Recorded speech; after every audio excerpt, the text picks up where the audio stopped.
Hey guys, welcome back to the Independent View. This is a question I had quite some time back regarding how best to utilize the Oculist. I'm going to take you through some examples just to show you what he does, what each tab is for. Let's go have a look. So this is the Oculist in Occultist in Corvestadt, and we will have a look at how best to utilize it. So the first tab is called the Imprint Aspect tab, and this is where we can actually take a legendary or a magic item, and we can actually imprint it with a specific aspect. Let's have a look and see how that works.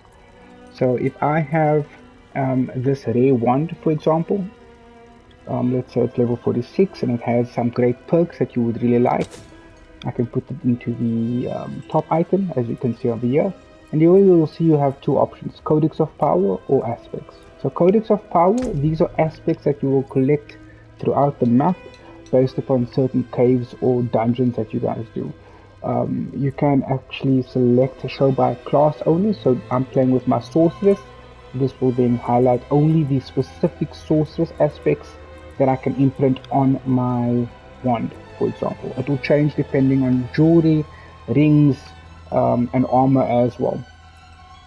So here we can see we have, let's say, Edge Master's aspect, aspect of conflagration, and so forth, right? So depending on what your build is, be it lightning, be it ice, be it fire, etc., you should then select an aspect that will best suit that build. If you don't have it, you also have some general aspects as well, such as one that will improve your basic skill, damage, let's say charge bars, for example. So if I should select this one, I can select X. It will go under Codex over this here. You will then see that weapon will change into a legendary weapon, and you will see the aspect at the bottom where it says imprinted, and that aspect will then generate directly into this. And it will cost me the following amount using the following resources. So if I go into aspect on the right hand side, as you can see over here, these are the ones that I've already taken out of legendary weapons that I don't use, but I would like to keep the aspect.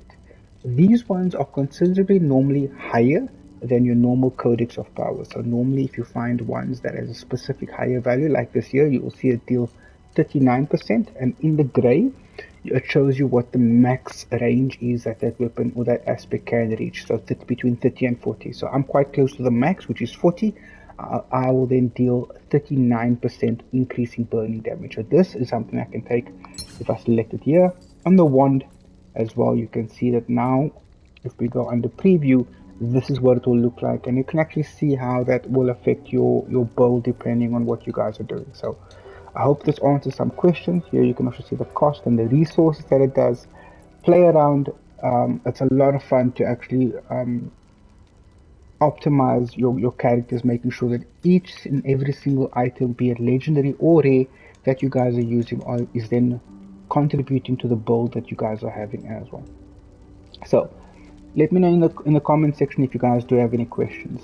The second tab is the extract aspect tab. So if I should have an item, like let's say the staff for example, and here I can see that you deal 60 damage more, I would like to use or keep the aspect but not the staff. So I can take the aspect out of this, and here you can see it as well. So pop the staff into the top section, the aspect at the bottom, which I will then remove. So you deal 30%. I can then extract that, for example, and then that will go into my aspects tab under my character profile. So if you have a look at my inventory, I go over to aspects, and you will then find that specific aspect that I've taken now directly onto the as you can see over here, 39%. That's one of the aspects that I've taken out as well.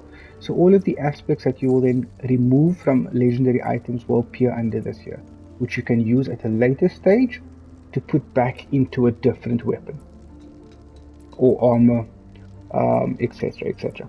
So always, if you find a good aspect, don't dismantle it. Keep the aspect for later when you do have a weapon that might not have the right aspect for you, that you can then utilize that directly onto that. So here, for example, you deal 30% more damage to immobilized and stunned and frozen enemies. So The one nice thing that you need to take into consideration, if it was taken from a single-handed weapon, you will see that if you have a two-handed weapon, the power would then increase by 100%. If it goes into an amulet, the power would increase by 50% and so forth. So you have a full list of benefits if you put it into a different item. So that is the second tab, that is to remove or extract aspects on that. So the third, or I would say the last enchanted item, is that if you have a specific item for, let's say, this one, for example, and I have damage to distant enemies, but I don't have a build that does damage to distant enemies, and I want to put a different aspect or a different affix into that slot. Once I have the correct crafting material, I can then change this specific one on this weapon to optimize it. I would normally recommend to use this at a later stage when you having I would say more unique items or ancestral items. So guys, play around with it. It's a lot of fun. It's a great way to optimize your weapons and armor. Make sure you have everything that you need to make sure that you are at your best. If you have any questions, please drop me a comment at the bottom and like and subscribe to the channel. All the best, guys. Take care.